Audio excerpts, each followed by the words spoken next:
Anyone who knows me well can attest that racism has never been at the fore of my discussions. And that is because it has never even been at the fore of my thoughts. Although I had some unforgettable traumatic experiences with racism during the years that I lived in the United Kingdom, I still managed to maintain a mindset that racism was probably not as rampant as it indeed was.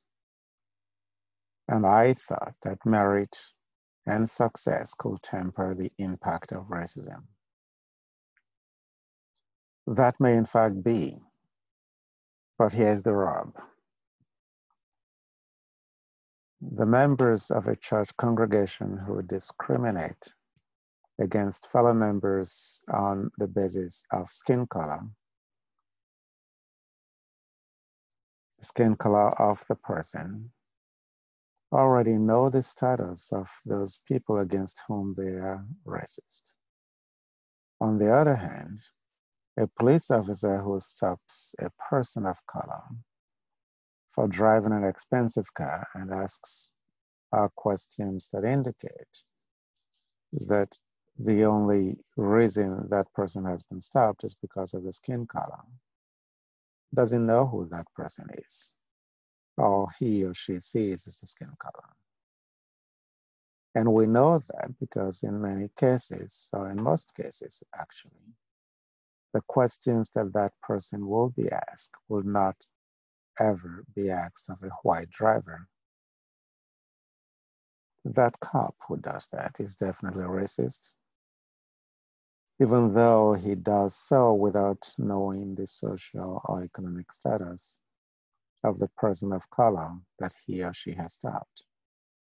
In other words, the successes that a Black person attains is never a panacea against racism and does not ever mitigate the emotional impact of racism on the victim.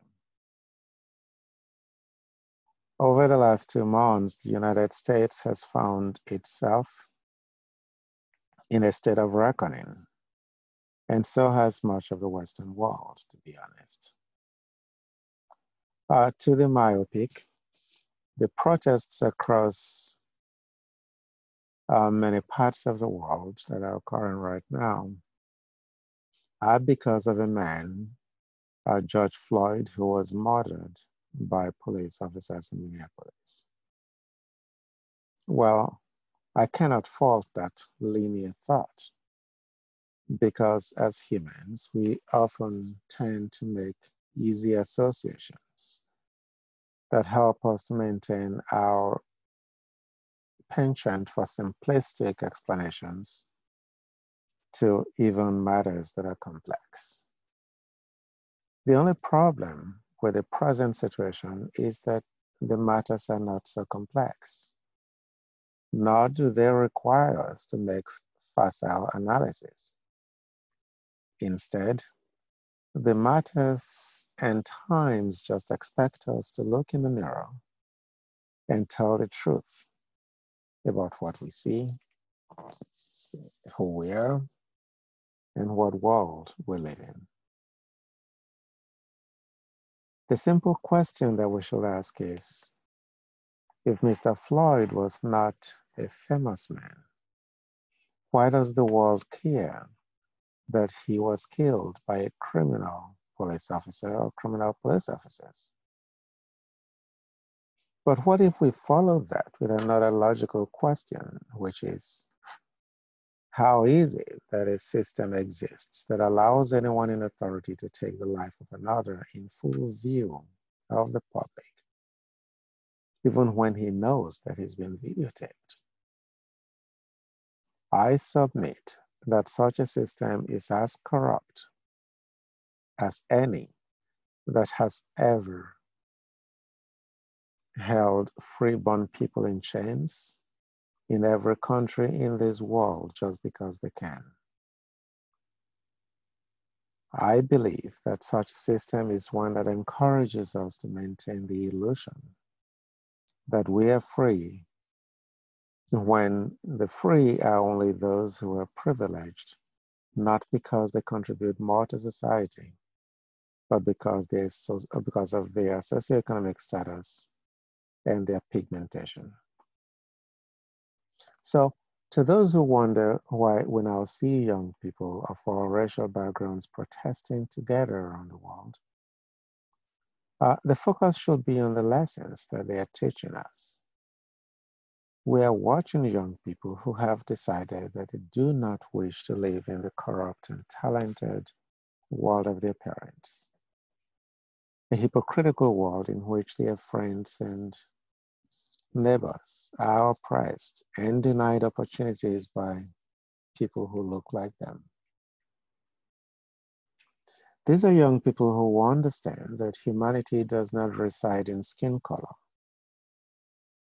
and will rather believe, as Dr. Martin Luther King Jr. did, that people ought to be judged not by the color of their skin, but by the content of their character.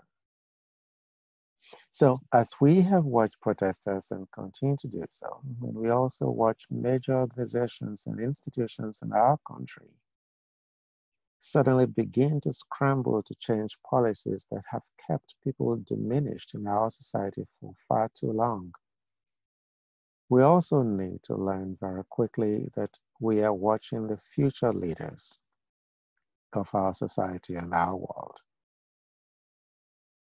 Even as they do, they tell us of the changes that they're making. Our organizations and institutions must also understand that the time for roughshod actions intended to save face will come to an end, however long that takes. Those who are proud to be obstacles to good will be remembered as cruel dinosaurs when the history of our time is written. For too long, too many of us have been silent because they have been beneficiaries of privilege conferred on them by their race. At some point, our churches will have to explain to children of color why God loves them less than people of a different skin color. Perhaps then, they will no longer wonder why young people raised in church no longer attend church. They will know that it is because those young people saw adult churchgoers support and uphold a racist system that oppressed their friends and their neighbors. We know from history that the silence of the majority has led to the deaths of millions in our world. That continues to be the case while most of us stand in the sidelines of history. Each of us must now take a stand and choose whether we wish to be the allies of the oppressed or stand with the silent majority. In every situation of and battle against social injustice that has ever confronted the human conscience, even silence has always been an indication of where one stood. That has always been the case, and so it is now.